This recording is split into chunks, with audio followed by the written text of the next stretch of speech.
Again, thanks for taking the time, man. Aries Spears, funny comedian, 35 years in the game. Is that about 36. accurate? 36. 36? Okay. Yeah, when I turned 50 April 3rd, that made it 36. Oh man, happy belated birthday, man. You Oh you made man. it to the 50 club. I'll be there soon. Not yet, but I got a couple in me. All right. All right. Hey man, real quick. Thoughts on Trump? I know you have your podcast, The Jew and the Nut, or something like that. The Chew and the Jerk. The Jew and the Jerk, I'm sorry. Yeah, Spears and Steinberg. And by the way, when y'all came here the last time in Columbus, both of y'all are hilarious. I've always been a fan. But with all the tariffs and everything going on, what does Aries Spears think of Donald Trump right now? Well, I said on one of my podcast episodes once upon a time ago that, and I guess this is me being somewhat selfish, but I think that as human beings, we're all selfish in terms of we want to be, we want to make sure that we're looked out for first. We talk about country and brotherhood and our fellow brethren, but I think first and foremost, we want to make sure that we're taken care of first. So I kind of selfishly said that Trump being president doesn't really affect me. But then he did the thing with the tariffs, and I got a lot of money in the stock game. So then it affected me.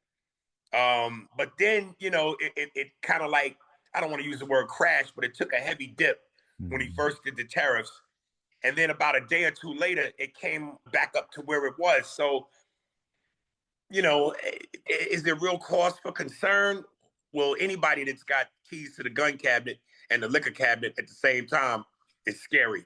But we got to wait it out. But the thing, I just literally posted a post where I guess his administration is rolling back Black history with certain things in certain places. I basically said in my caption, listen, man, I don't even blame Trump.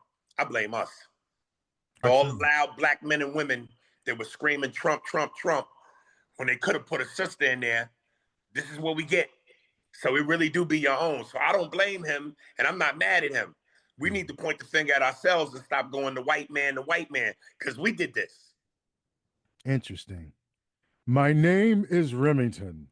Man, man, some of your funniest clips that I see on YouTube and stuff that you may post on your Instagram is some of the funniest stuff is your improv stuff. That takes a certain skill. What would you attribute that skill to? Well, I think the first thing is you learn and study from others. I remember when I first got into stand-up, the idea of me doing crowd work was something that scared me because it's like, you walking on a wire, you're going off, you're not going with your playbook, your material. So for a lot of people that could be intimidating, number one. And then number two, like you said, it is a skill set. It is a part of the art form. And quite frankly, it's something that not everybody possesses the ability to do it. There's a quickness, a sharpness, a fearlessness, and that don't make you any less of a comedian, but it's another talent that if you're blessed to have, I think makes you a better comedian. But like I said, I studied the first two guys who I saw to really do it hard was DL Hughley and Joe Torre. He was cold with it. So I just went, if I'm gonna be a complete comedian, I can't just have one aspect to my game. I gotta have a bunch of different facets, be able to do crowd work, tell stories, be political. I just wanted to have a lot of different things to my game. And that was one of the things I felt like I had to master if I was gonna really make some noise. Man, now you mentioned DL Hughley. I know that you've said that you're Mount Rushmore, Patrice O'Neal, Dave Chappelle, right? Where does DL Hughley rank for you? Because you're here to talk. I mean, look, I like DL, but on that Kings of Comedy tour, he wasn't everybody's favorite. You know what I'm saying? Bernie, I think, and then Cedric, maybe DL, and then Steve. Where does DL? I mean, well, the order is subjective. Right. But at the end of the day, I think DL is one of the most highly intelligent cats in the game. I envy him because I've dabbled in politics comedically, but that ain't my strong suit. Whereas, one of my favorite TV shows is Real Time with Bill Maher, and he's been a frequent guest on that show. And to be able to be on that show, you really got to hold your own intellectually and politically. That's just something that I don't think I do necessarily, certainly not as great as him. So from an envious standpoint, I just sit back and marvel at watching him because I'm like, damn, I wish I could do that on that level. So Is envy the right word? Maybe it's admiration. I mean, envy I mean, sounds. I think either one could fit it. You know, there's an admiration you have, but I also envy the fact that I'm not that dude when it comes to that. And listen, man, he's so highly intellectual that that's not everybody's cup of tea. A lot of people when they go see a show, they don't want to think. You know what I mean? They want to. It's escapism. They want to get in there and just laugh. It's almost like everybody can appreciate a well prepared filet mignon with a hollandaise sauce, but fast food is what we all addicted to. So fast food comedy sometimes is easier to digest. Give me that smash burger real quick. Exactly, than a good filet mignon. Yeah. So what you could say you're like the smash burger or something like that? I think I'm a little of both at times. I think I could definitely serve you something French that you can't pronounce, but at the same time, I'm also that greasy brown paper bag out the hood. You ain't lying, man. DL Hughley, I think that sometimes you got to really be brave to go in some of the topics that he talks about. And I guess because he's been doing it for so long, he's found his groove, his niche. With your impressions, not everybody can do them well. How has that helped you with your stand up? I do remember the question I want to ask you, but go ahead and answer that. Well, I know people love it and sometimes associate me with that's what he's known for, which I kind of rebel against because I never wanted to be a one trick pony.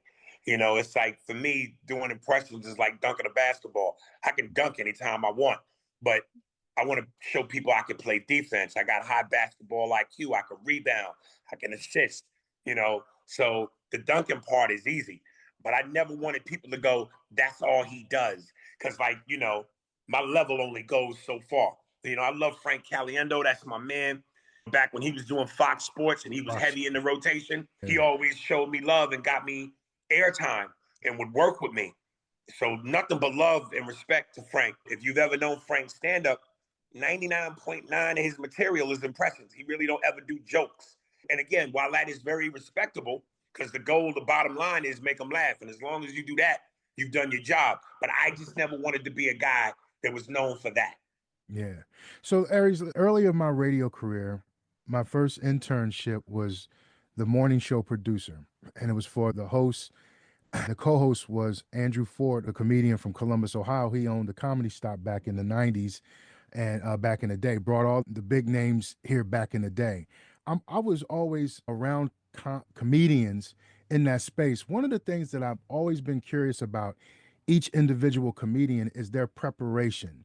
Everybody has their own formula and how they prepare their stand-up and all of that. I remember seeing Ricky Smiley recently when he came here last year.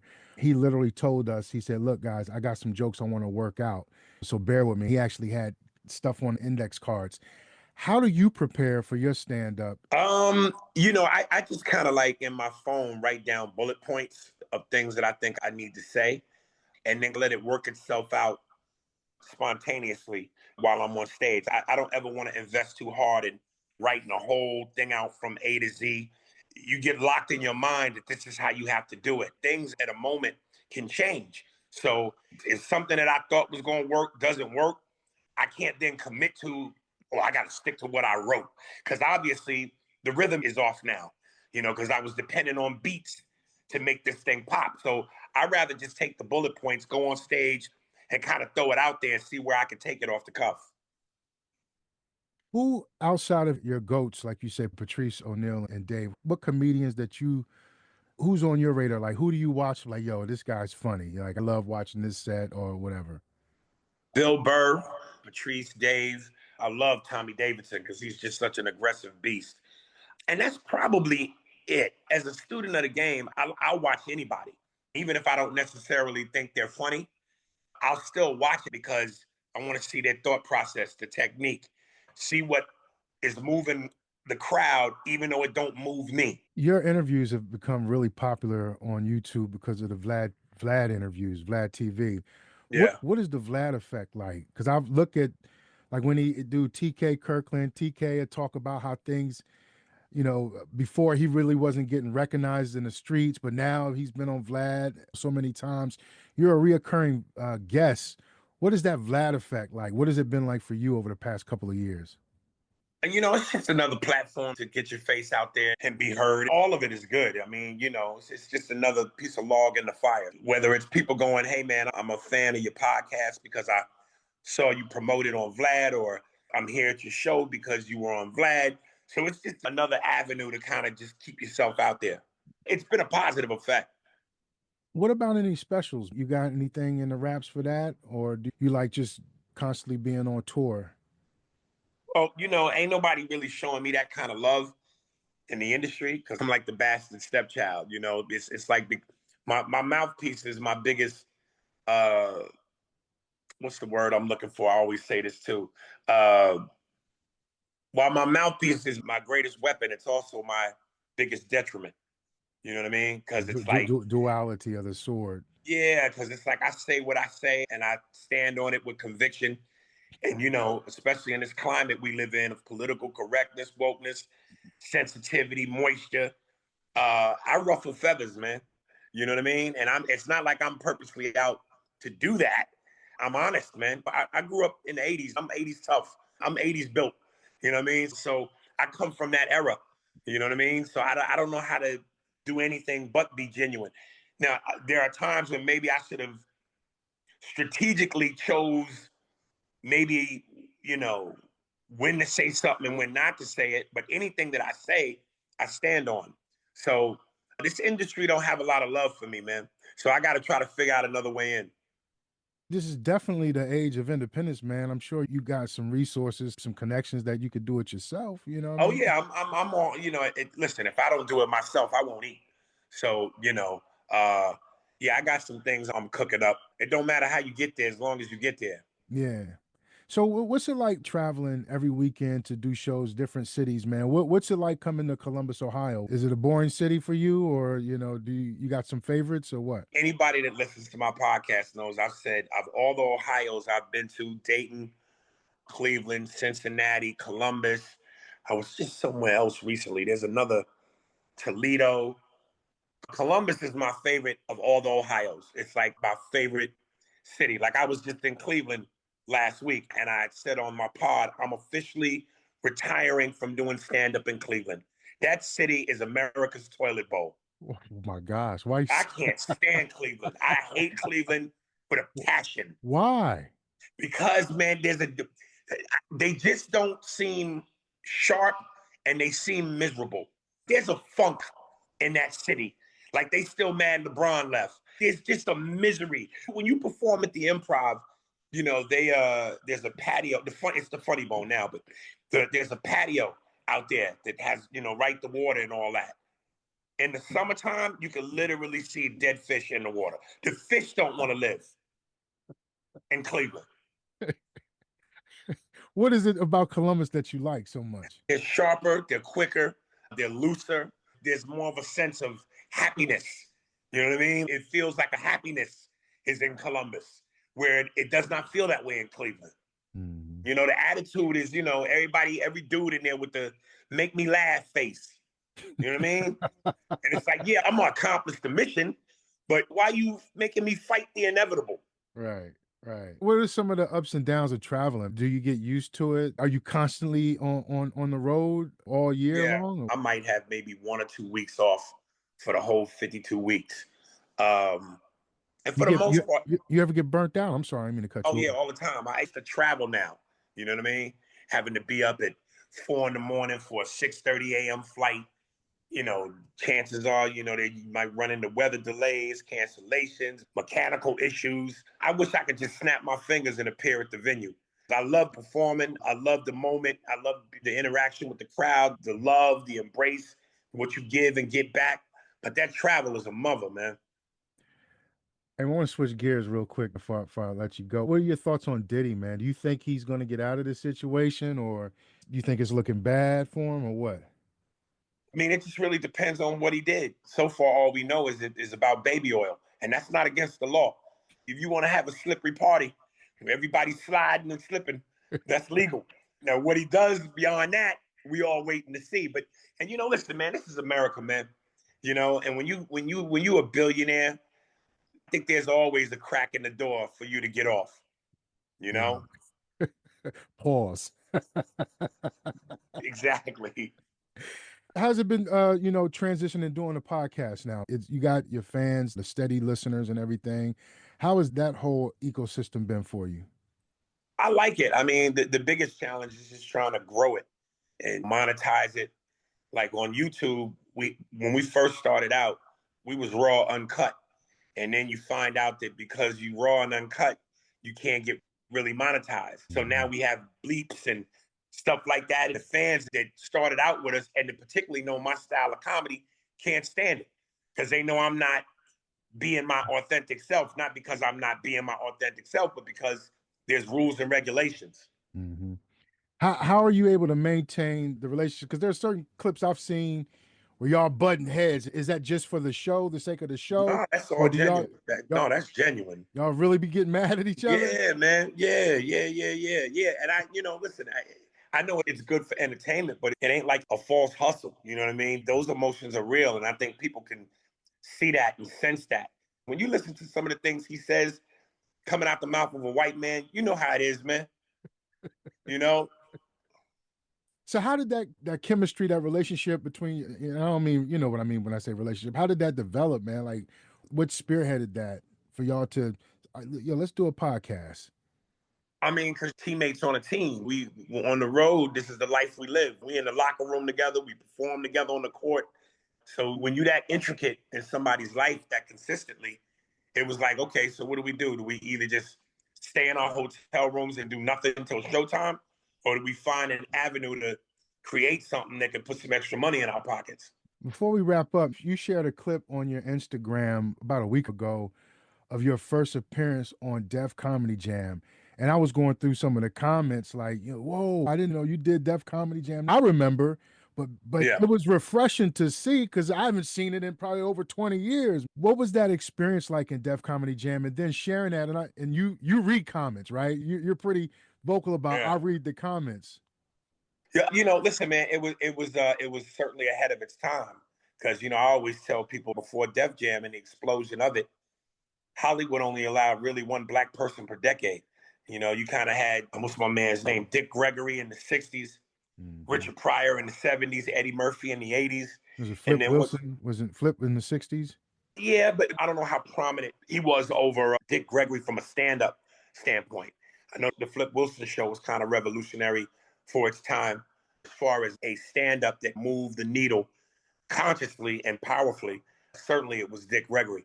Then Def Jam happens, and it's like America got a chance to see that there's more than one funny brother every 10 years.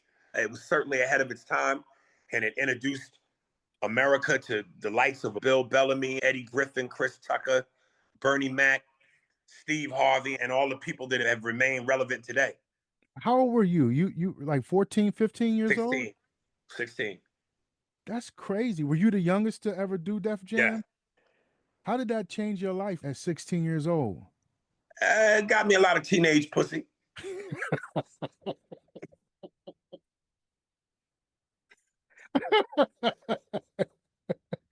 All Yeah. right, all right, all right. But for your career though. you know, uh, it just it was my first introduction into people's living rooms. To be the young hot kid on the block was cool, but that's temporary. It's about the next thing and the thing after that. Yeah. Listen, man, I appreciate you reaching back to me and setting this up. I'm looking forward to seeing you this weekend, Columbus Funny Bone, Friday through Sunday, April 18th through the 20th. You guys get your tickets. It's at the Easton Town Center. Anything else that you got coming up you want to promote, man? Uh, just check out the podcast Spears and Steinberg, available on all streaming platforms. Always tell people you can slide into my DMs. I'll give you the links. We didn't get on YouTube until 2 years in. So a lot of times people were like, where are the earlier episodes? They're not there because we just didn't do it. We were late to the party. But I always suggest to people in terms of listening, streaming, all the platforms, Apple Podcasts, Spotify, Podbean, whatever your streaming service is, start from the beginning and go in order. We over like 650 episodes. I know that could be overwhelming, Yeah. but it really matters comedically in terms of the growth and the callbacks and the jokes and the characters that I do. Because it's like reading a book in the middle. If you don't know what's going on in the beginning, you're not going to have appreciation for the journey. So yeah, subscribe to the podcast. And also if you do go on YouTube, we're at Spearsburg Pod. Hit like and subscribe. Come on out this weekend. 2 shows Friday, 2 shows Saturday, 1 on Sunday. I appreciate it. Man, you and Godfrey got to do something together. Hey man, listen, this is why I'm telling you, I got this movie I've been working on, and I told him what the movie is, and I told him I'm specifically creating this vehicle for me and him. Because when he did my podcast and we did the Tony Soprano, Jason Statham thing, all in the comments, man, y'all need to do something together. Y'all need to do something together. Because his comedy Cocaine is uncut, and mine is pretty powerful too. So it's like Frank Lucas and Nicky Barnes. You know what I mean? Listen, we need to turn it up. I know you got resources. I got resources too. I got some films that I was in, and I know a producer and a director, man. He's always looking for projects. So I don't know, take that information as you would, but yeah. I'm here. You know what I'm saying? Okay, and he's out there, and he's out there in LA right now. All right, I'm gonna definitely lock you in.